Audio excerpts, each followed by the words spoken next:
അയാൾ കുഞ്ഞുമായി പുറത്തേക്കിറങ്ങി. അയാൾ അന്നത്തെയും പോലെ കുട ഉയർത്തിപ്പിടിച്ചിരുന്നു. കുഞ്ഞ് കരയുന്നുണ്ട്. കുഞ്ഞിനെ മാറോട് ചേർത്ത് ഒരു ഉമ്മ നൽകി അയാൾ നടന്നു നീങ്ങി. അപ്പോൾ അവിടെ കൂടിയിരുന്ന എല്ലാവരിലും ഒരു വിചിത്ര ബോധോദയമുണ്ടായി. ആ മനുഷ്യൻ്റെ കുടക്കീഴിൽ ശൂന്യമായ വലിയൊരു സ്ഥലമുണ്ട്. ഭൂമിയിലുള്ള യാതൊന്നിനും നിറയ്ക്കാൻ കഴിയാത്ത ശൂന്യത.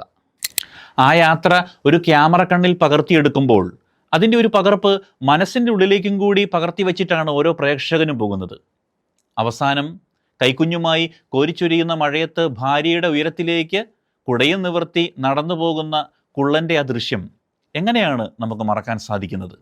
27 മിനിറ്റ് കൊണ്ട് നമ്മയെല്ലാം മറ്റൊരു ലോകത്തിലേക്ക് നയിക്കുന്ന ഒരു മാജിക്. അതാണ് കുള്ളൻ്റെ ഭാര്യ.